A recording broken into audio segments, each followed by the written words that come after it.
When Greg Fleniken's body was found in hotel room 348, everything pointed to a natural death. There were no signs of a struggle, no disorder, not a single drop of blood. The case was quickly closed, but what the police didn't know was that an unimaginable horror lurked beneath his skin. A perplexed coroner and a relentless private investigator teamed up to solve a mystery that defied all logic and would uncover the most macabre and improbable truth. Greg Fleniken, at 55, was a man of routine.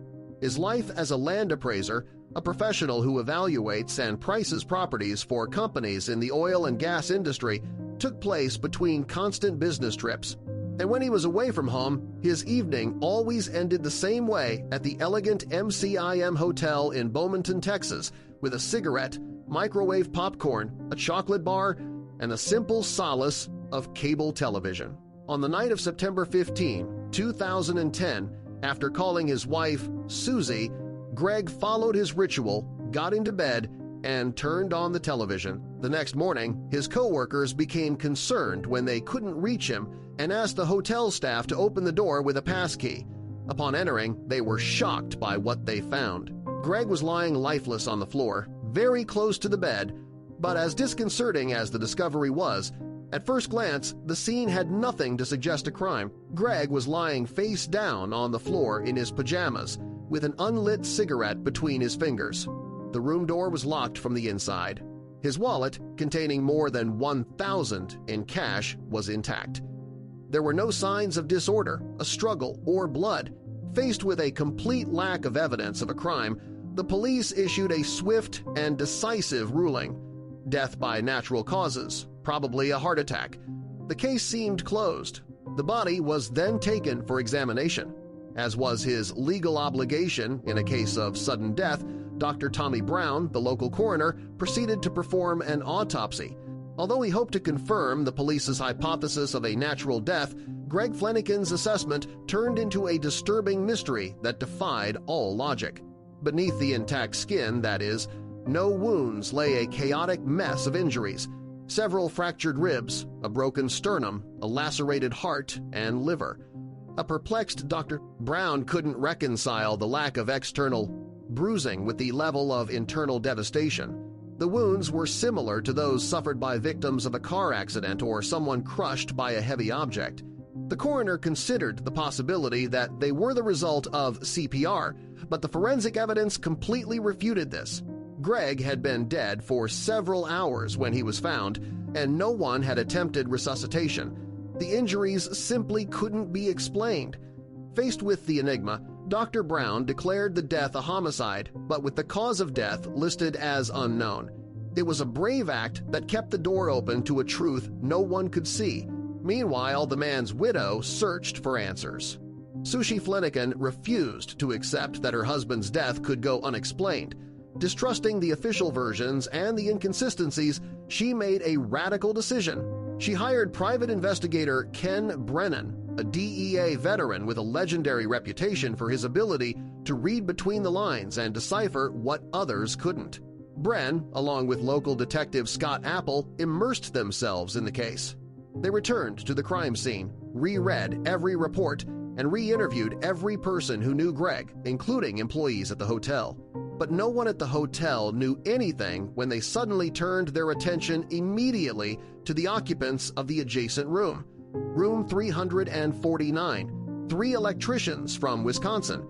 In their initial statements, the men had denied seeing or hearing anything unusual. For Brennan, something didn't add up. And suddenly, just as they were about to give up, a discovery, invisible to the naked eye, was discovered. The turning point in the investigation came when Brennan and Apple returned to room 348. While examining the wall it shared with room 349, Brennan noticed a minuscule detail that the police had overlooked, a tiny, almost invisible hole. And in room 349, they found the exit from that hole. However, someone had tried to plug it with dried toothpaste. With this piece of evidence, the detectives began to piece together the puzzle. The theory of death by natural causes completely collapsed. and the investigation focused with renewed urgency on the 3 men who had been staying in the adjacent room. In a second interrogation, Brennan and Apple increased the pressure, warning they were likely to be accused of perjury. That's how one of them, Timmets, finally confessed. On the night of the tragedy, one of their companions, Lance Mueller, had drunkenly pulled out a 9mm Ruger pistol to show off, trying to make a quick draw, Old West style. The gun accidentally went off. The bullet, which no one had noticed when examining the body at first, had gone through the wall and entered Greg's scrotum. At first glance, the coroner didn't even notice the wound, since the skin of the scrotum can almost completely close even after death, obscuring the evidence. Furthermore, there wasn't a drop of blood. The bullet had traveled inside the body, lacerating organs and breaking bones before stopping or lodging in Greg's chest. Death was slow and silent. The man probably sought help, but no one heard him. He just fell to the ground. In a tragic twist of fate, Greg Fleniken, the man of simple routines, died in the most unusual and improbable way. Steins and another colleague, Trent Pisano, cooperated in confirming the account. Lance Mueller was arrested and pleaded no contest to involuntary manslaughter and sentenced to 10 years in prison. In court, Sus Fleniken addressed Mueller directly with an emotional and heartbreaking statement. "You would never have told the truth. You ended his life.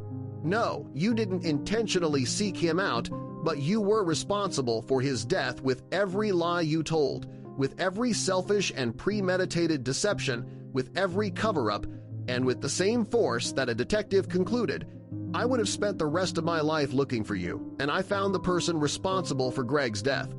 I brought you to justice." The case became an example of how a tenacious investigation can unearth the darkest truth, a truth the police thought they'd solved, but which was buried beneath the victim's skin. Thanks for watching this video. Don't forget to subscribe. See you next time.